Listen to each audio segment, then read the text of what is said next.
अस्सलाम वालेकुम गाइस, मैं हूं दिलशाद।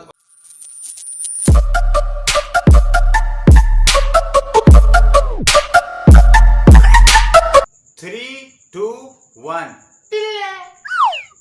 तो दोस्तों फाइनली हम आज वो सीखेंगे जिसका आपको बेसब्री से इंतज़ार था। जी हाँ, इंग्लिश बनाने का तरीका।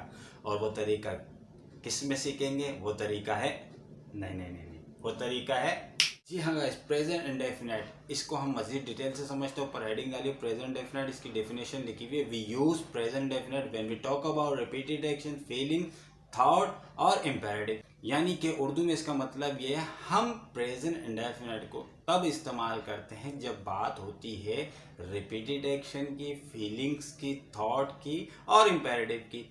अब इसमें बात कैसे होगी? यानी कि वो जुमले जो आपके नज़रों के सामने आ जाए, वो रिपीटेड एक्शन हो, फीलिंग्स हो, थॉट हो या इम्पेरेटिव हो, ये जुमले आपके सामने आए तो आप फौरी तौर पे ये समझ जाइएगा कि हाँ, ये प्रेजेंट इंडेफिनिट में बनेंगे। सही है। अब इन चार कैटेगरीज को मजीद हम डिटेल से समझते हैं। तो सबसे पहले मैंने हेडिंग डाली हुई है रिपीटेड एक्शन की। रिपीटेड एक्शन की हेडिंग डाली, बराबर में इसकी डेफिनेशन लिखी हुई है कि the action which repeat again and again. यानी कि इसका मतलब ये है कि वो एक्शन, वो जुमले जिसको सुन के आपको समझ आ जाए कि वो एक्शन रिपीट होता है। अब मिसाल के तौर पे, वो सुबह सवेरे उठता है, ये जुमला है, वो सुबह सवेरे उठता है, मैं चाय पीता हूँ। तो जो सुबह सवेरे उठता है, एक बार उठता है, एक बार तो नहीं उठता ना, रोजाना ही उठता है। यानी कि उठने का जो एक्शन है उसका वो रिपीट होता है।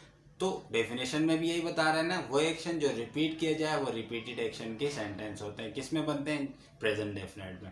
सही है ना, प्रेजेंट डेफिनेट में। उसका फार्मूला, तरीकेकार, यानी बनाने का तरीकेकार फार्मूला कहलाता है। और वो ये रहा बनाने का तरीका। हमने बताया था फार्मूला हमारे पास 6 किस्म के होते हैं, यानी कि 6 तरीकों से आप जुमले बना सकते हो। किसमें? प्रेजेंट इंडेफिनिट में। अब मैं एक जुमले को आपको इन 6 फार्मूले में कन्वर्ट करके दिखा देता हूँ। कैसे? मैंने अभी एग्जांपल दी कि मैं चाय पीता हूँ।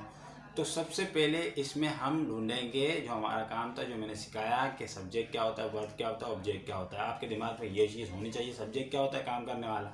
अब इसमें हमने काम करने वाला ढूंढना है। सब्जेक्ट क्या होता है, काम करने वाला? भाई आई हमने ढूंढ लिया। फार्मूले के मुताबिक यहाँ पर बदलेंगे। सबसे पहले लगाना है पहले फार्मूले में सब्जेक्ट, फिर वर्ब, फिर ऑब्जेक्ट। और जुमला हमारा कौन सा है? पहले ही है, यानी पॉजिटिव। पॉजिटिव कौन सा? सादा, जो सादा मुनफी जुमला होता है। क्या है? मैं चाय पीता हूँ, सादा जुमला ना। यानी कि पहला फार्मूला हम उठाएंगे और उस जुमले को बनाएंगे। तो कैसे बनाएंगे? आई हमने यहाँ पर लगाया, बस सब्जेक्ट हमारा आई हो गया, आई ले लिया। उसके बाद वर्ब बोल रहा है। वर्ब क्या है? वर्ब वो होता है जिसमें एक्शन होता है। अब इस जुमले में एक्शन क्या है? मैं चाय पीता हूँ। पीना क्या है? एक्शन है। तो पीने को क्या बोलता है? टैग भाई। ठीक है, चाय के साथ टैग ही लगता है। तो हमने क्या करा? आई टैग, टैग कर दिया। उसके बाद क्या है? लास्ट में हमारा ऑब्जेक्ट है। सही है ना, फॉर्मूला नंबर 1 में लास्ट में ऑब्जेक्ट है। ऑब्जेक्ट क्या होता है? किसी भी चीज़ के नाम को ऑब्जेक्ट कहते हैं। ठीक है, यानी कि वो चीज़ जो हमारा एक्शन को रिसीव कर रहा हो वो ऑब्जेक्ट कहलाता है। तो मेरी पीने का एक्शन रिसीव कौन कर रहा है? चाय कर रहा है भाई। चाय मेरे एक्शन को रिसीव कर रहा है, ऐसी है ना। यानी कि चाय, अगर सिंपल लफ्जों में समझो तो चाय, चाय क्या नाम है? नाम ऑब्जेक्ट होता है। तो चाय जो है नाम हो गया, वो ऑब्जेक्ट होगा। और चाय को बोलते क्या इंग्लिश में? बोलते हैं टी। तो पूरा मुकम्मल हमारा मुनफी जुमला, यानी सादा जुमला, पॉजिटिव जुमला कंप्लीट हो गया। कैसे? I tag T, I tag T, तीनों चीज़ें लग गई। सही है। अब इसको कन्वर्ट करें हम नेगेटिव में। नेगेटिव में कैसे करेंगे भाई?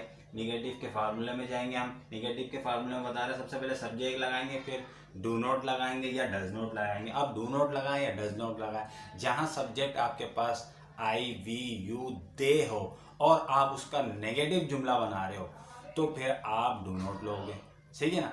अदरवाइज जो बाकी सब्जेक्ट बचते हैं उसके साथ आप डज नॉट लोगे, अगर आप नेगेटिव जुमला बना रहे हो तो। ठीक है, तो क्या लिया हमने? आई डू नॉट, क्योंकि आई के साथ डू नॉट लगता है। I do not take tea. ठीक है, मुकम्मल हो गया। सब्जेक्ट भी आ गया, डू नॉट भी आ गया और वर्ब भी आ गया और ऑब्जेक्ट भी आ गया। I do not take tea, यानी कि मैं चाय नहीं पीता। इसी तरह के तीसरे में आ जाए। तीसरे में क्या करेंगे भाई? डू या डस पहले लगाओ, फिर सब्जेक्ट लगाओ, फिर वर्ब, फिर ऑब्जेक्ट। तो हमारा फिर तीसरे में कैसे बनेगा?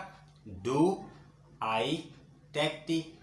पहले हेल्पिंग वर्ब डू, तो सबसे पहले हमने लगाया डू, डू डू और डज जो है हमारे हेल्पिंग वर्ब होते हैं, सही।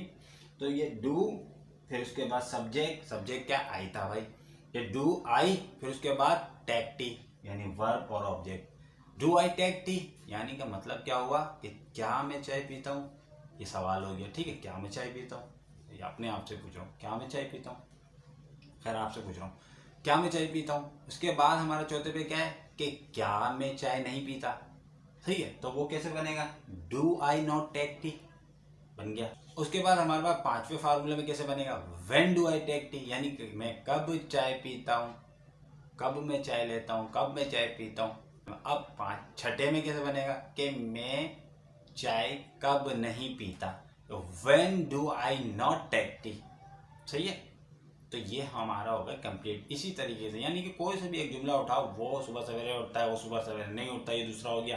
पहला हो गया वो सुबह सवेरे उठता है, वो दूसरा हो गया वो सुबह सवेरे नहीं उठता है, तीसरा हो गया क्या वो सुबह सवेरे उठता है, चौथा हो गया क्या वो सुबह सवेरे नहीं उठता, और पांचवा हो गया वो कब उठता है या वो कैसे उठता है, WH वर्ड आ जाते हैं। फिर उसके बाद छठा वो कैसे नहीं उठता या वो कब नहीं उठता, ये हो गया छठा। इसी तरीके से हमारे पास ये 6 के 6 फार्मूले में जुमले बनेंगे जो कि रिपीटेड एक्शन के होंगे। रिपीटेड एक्शन ये सारी चीज़ें मैं आपको एग्जाम्पल के साथ और डेफिनेशन के साथ समझा चुका हूँ। जिसको नहीं समझ में आया वो प्लीज़ मेरी तमाम वीडियोस देखें। तो ये सारे 6 के 6 फार्मूले में हम जुमले बनाएंगे इंशाल्लाह। कौन से, रिपीटेड एक्शन के जुमले, यानी कि प्रेजेंट इंडेफिनिट के जुमले आप भी बनाएं, ज़्यादा से ज़्यादा बनाएं। जिसमें कन्फ्यूजन है वो आप कमेंट में पूछ सकते हैं, मैं उसका फौरी तौर पर रिप्लाई करूँगा। तो मिलते हैं नेक्स्ट वीडियो में, तब तक अपना ख्याल रखिएगा। अल्लाह हाफिज़।